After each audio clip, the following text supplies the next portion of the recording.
if I told you that the ultimate secret to, like, divine, godlike enlightenment isn't actually years of silent suffering or, fasting on a remote mountaintop or shedding every worldly desire, but instead it's playing games and throwing parties? I mean, it completely shatters our preconceived notions of what spiritual ascension is even supposed to look like.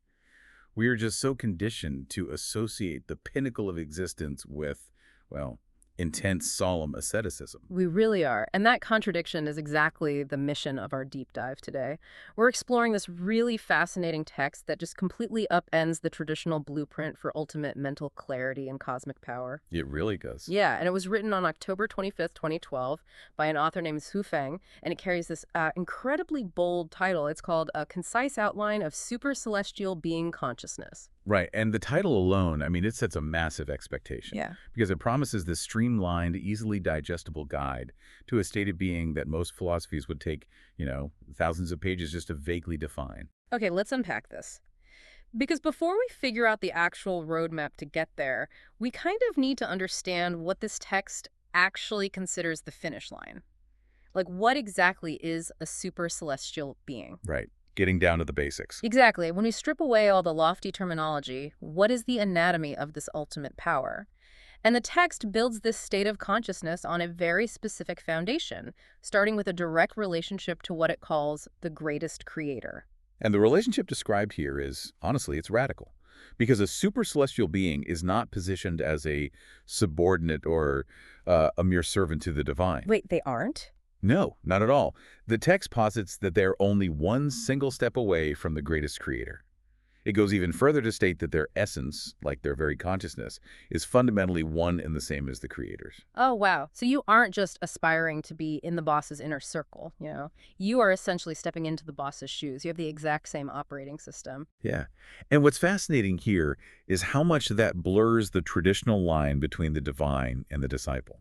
Because in most conventional spiritual traditions, there is this vast, uncrossable chasm. Right. You're just down here hoping they hear you. Exactly. The human worships from afar, feeling inherently flawed and always subordinate to the perfection of the divine. But Shuefeng's framework just entirely discards that hierarchy. It just tosses it out. Pretty much. Ascension here means elevating your own consciousness until you possess the exact same creative mechanics as the supreme being. It is about total empowerment rather than, eternal subservience. And those creative mechanics are where the text introduces the whole concept of creation. It describes these beings as operating on their own individual celestial islands. Which is such a great visual. It really is. And on these islands, they don't just passively exist. They actively bring all things into existence, and they can dissolve them entirely at their own will. And the text provides this highly specific detail, which I love. It says they utilize exactly 64 supernatural abilities to do this. Right. And the specificity of that number, 64, it suggests a very structured, almost mathematical nature to this divine power. It implies that cosmic creation isn't just, a wave of a magic wand or some vague misty energy. It is a precise toolkit. Yeah, it instantly reminds me of having developer cheat codes in a massive cosmic sandbox video game. Oh, that's a perfect analogy. Right. You aren't just a player wandering around a map that someone else made. You have your own private server, and that's the Celestial Island. Because your consciousness is merged with the creator, you have full admin privileges. Full admin privileges, exactly. And you have this exact menu of 64 specific tools to endlessly build up, modify, and just tear down your environment. You are the ultimate programmer of your own reality. And the video game analogy captures the exact psychological appeal of this framework, I think. It's absolute autonomy. Yeah. You aren't managing a pre-existing world burdened with historical problems or you're trying to fix someone else's mistakes. You're starting fresh. You are generating reality from scratch, using these 64 mechanics to bring your exact, uncompromised will into manifestation. But, okay, that brings up a glaring question for me. Let's say you achieve this, right? You have your private island, your 64 developer tools, your absolute autonomy. What do you actually do with it all? All right, what's the point? Yeah. Are you ruling over lower dimensions? Are you, sitting on a throne judging the mortals you just created? Well, the text takes a wildly unexpected turn here. It explicitly states that the entire purpose of this limitless creation is purely for entertainment. Wait, hold on. We're talking about ultimate godlike enlightenment here, like the absolute peak of cosmic existence, and the end game is just throwing dinner parties and showing off magic tricks. Basically, yeah. I mean, isn't that incredibly frivolous for an omnipotent being? We usually associate the top of the cosmic pyramid with, I don't know, profound seriousness or managing the delicate balance of the universe. I get that. But it sounds frivolous only because we human beings are deeply conditioned to view struggle, suffering, and relentless productivity as the sole markers of importance. Oh, that's a good point. We love to struggle. We really do. But we connect this to the bigger picture. This text is offering a profoundly subversive view of existence. It suggests that solemnity is actually a symptom of limitation. Huh. Yeah, think about it. When you remove survival instincts, economic pressure, and the fear of death, which an omnipotent being on a celestial island wouldn't have, what is actually left to do? The only logical answer is to create for the sheer joy of creating. So it just entirely removes the burden of cosmic middle management. Exactly. The universe isn't a test for lower beings, and existence isn't some heavy, solemn duty. It's an art studio. And an incredibly social one, too. The text describes this state of play where these beings invite each other to their respective celestial islands. They literally take turns visiting each other's private servers to participate in endless displays of supernatural wonders. Like showing off their builds. Yeah, and it refers to this as divine play. And I'd ask you, the listener, to just reflect on your own life for a moment here. When you imagine your personal endgame, like the moment you finally make it, do you envision a state where you are burdened with endless important work and responsibilities? I really hope not. Right. Or do you envision a state of unburdened, joyful play with people you care about? It completely flips the script on what actually matters. Because the ultimate goal isn't to be the CEO of the universe, it's to be the ultimate artist, joyfully delighting in your own creations alongside your friends in a state of supreme bliss. It really does sound ideal. It makes the end game sound incredibly appealing. But we have to look at the catch, right? Because if the destination is this flawless state of eternal entertainment, how do you actually buy the ticket? And the text presents a classic philosophical paradox to answer that. It states, and I quote, "The simplest is the most profound. The most profound is the simplest." Okay, here's where it gets really interesting. Because the author, Shuifeng, points out a massive irony in his own text. He notes that the consciousness structure of a super celestial being is inherently simple. Right, it's just a few core elements. Yeah, exactly. It's just recognizing your connection to the creator, creating, entertaining, and playing. But the actual practical path to becoming one is, in his own words, extraordinarily intricate. Which raises an important question regarding human psychology. Why is reaching a state of pure simplicity the most complicated thing a person can attempt? Good question. Because the human mind, as it operates in our modern world, is just a tangled web of complexities. We are driven by biological anxieties, societal expectations, trauma, ego, and just an absolutely relentless stream of information. Yeah, we are definitely not operating on a serene island of supreme bliss right now. Most of us are, stuck in traffic, stressing over unread emails and worrying about the electric bill. Exactly. And stripping away that accumulated noise requires monumental effort.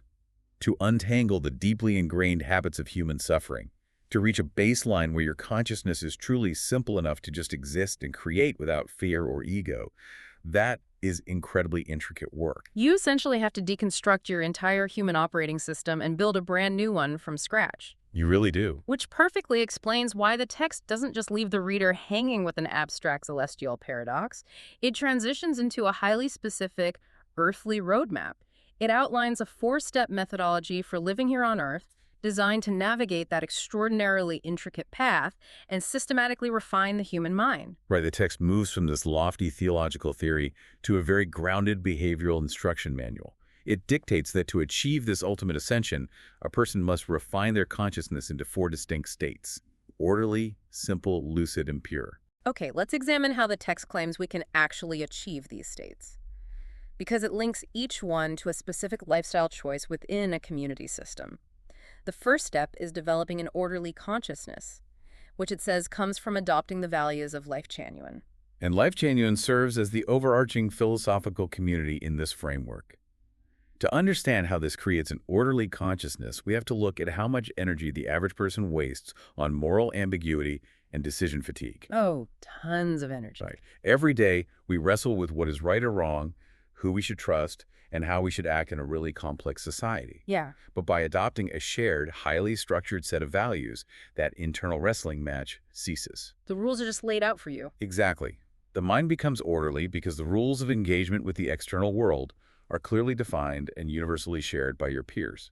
That makes a lot of sense. You are essentially outsourcing the heavy lifting of moral calculation to the framework, which frees up a ton of mental bandwidth. And the second step builds on that. It says a simple consciousness comes from life in the second home. Now, the second home implies a physical and social separation from mainstream society. It's an intentional community. Which sounds a bit like stepping completely off the grid, right? That might raise some red flags for people used to modern independence. But look at the underlying psychological utility. It's actually quite practical. Yeah, if you remove yourself from the hyper-competitive economic ladder of the standard world, you are no longer managing a mortgage, a grueling commute, or the pressure of keeping up with the Joneses. Your environment shrinks down to just the essentials. And the complexity of your physical life directly mirrors the complexity of your mental life. Right. When your daily existence, like what you eat, how you work, who you interact with, is drastically simplified by the design of the community, your consciousness naturally follows suit. The background noise just stops. Exactly. The constant background hum of societal pressure is silenced. Then we arrive at the third state, which loops right back to our earlier discussion about the cosmic endgame.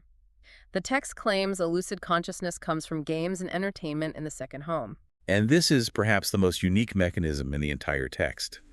It does not view games and entertainment as a break from spiritual growth, or like a temporary distraction to blow off steam. It views them as the primary engine for achieving mental lucidity. Okay, but how does that actually work mechanically? Why does playing a game make you lucid? Think about the state of flow you achieve when you are deeply engaged in a game or a really joyful activity. Anxiety cannot coexist with genuine play. Oh, that's true. Yeah, when you are playing, you are entirely present in the current moment. You aren't agonizing over the past or dreading the future. By prioritizing games and entertainment within the second home, the practitioners are actively clearing their minds of heavy, clouded thoughts. Joy becomes the ultimate clarifying agent. Wow. And the final state is a pure consciousness, which it says comes from practice and cultivation in Lifechanyuan. Which represents the disciplined maintenance required to keep the newly orderly, simple, and lucid mind clean.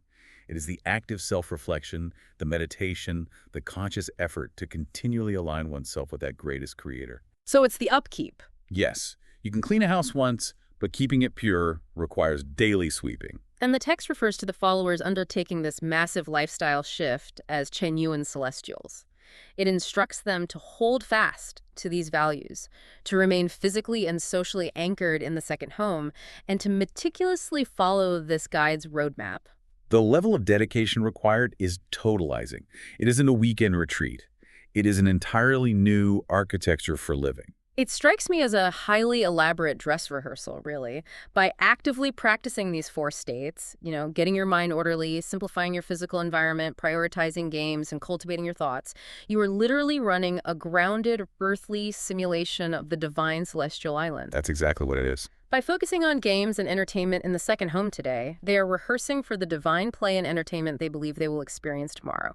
It's like going through an intense, specialized boot camp, but the ultimate deployment is eternal bliss. The rehearsal analogy is perfect. Achieving this high-concept, omnipotent state isn't achieved by merely sitting in a dark room and thinking really hard about the cosmos. It demands interaction, communal living, specific physical spaces, and a literal step-by-step restructuring of how a person navigates a random Tuesday afternoon. And the text closes with a massive, tangible promise. It states that by adhering to this earthly roadmap, the Chanyuan celestials will eventually cross the finish line. They will attain the consciousness of super-celestial beings and arrive at their ultimate destination, which it calls the Celestial Islands continent of the Elysium world. And the imagery of the Elysium world gives the practitioner a vivid, almost geographic anchor. When the daily discipline in the second home becomes monotonous or difficult, they have a highly specific vision of the paradise they are building toward. It gives them a light at the end of the tunnel. Right. It frames their current earthly limitations as the necessary runway for their eventual cosmic flight. So what does this all mean for us? We've journeyed from the boundless cosmic power of merging with the Creator down to the intricate paradox of simplicity, all the way into the hyper-specific earthly practices of making the mind orderly, simple, lucid, and pure. It's a lot to take in. It is. Why should a listener, sitting in their car or at their desk right now, care about a 2012 text regarding super celestial beings? Well, the value of dissecting a text like this lies in how it forces us to audit our own daily operating systems. You don't have to pack your bags and move to an intentional community to extract the psychological wisdom embedded in this roadmap. Yeah, the mechanics of simplification are universally applicable. In an era defined by information overload and constant low-grade panic, the idea of actively refining your mind to be more orderly, simple, lucid, and pure is basically a masterclass in protecting your peace. It really is. It asks us to look at where we are leaking mental energy into chaotic systems and how we might build our own personal second home boundaries. It provides a framework for auditing what actually matters. It really does. But before we wrap up today's deep dive, there is one final provocative concept from this text that I think just demands our attention. And it's the absolute elevation of joy. Yeah, framing entertainment not as a byproduct of a good life, but as a divine imperative. Right. Because in our modern hustle culture, we are relentlessly trained to view entertainment and play as guilty pleasures. We categorize them as inherently less valuable than our real work. We tell ourselves we only get to play if we've earned it through sufficient suffering or productivity. It's so ingrained in us. But Zhifeng's text argues the exact opposite. Games and entertainment are literal prerequisites to achieving a lucid consciousness. They aren't the reward for finishing the heavy lifting, they are the heavy lifting. The act of engaging in joy is the very mechanism that clears the fog from the human mind. Think about that the next time you feel guilty. What if the moments in your life where you feel the most unproductive, when you are just resting, playing a silly game, or simply allowing yourself to be entertained, are actually the moments you are doing the highest form of mental and spiritual refinement? It's a powerful shift in perspective. What if play isn't a momentary break from the important work of your life? What if play is the important work? Redefining our relationship with joy might be the most intricate, profound step any of us can actually take. It completely changes the way you look at a free afternoon. Well, thank you for joining us on this deep dive into the surprisingly playful blueprint of the super celestial being. We hope it gave you some clarity on how to simplify your own roadmap and perhaps the permission you needed to go play a little more today. Keep questioning, keep exploring, and we will catch you next time.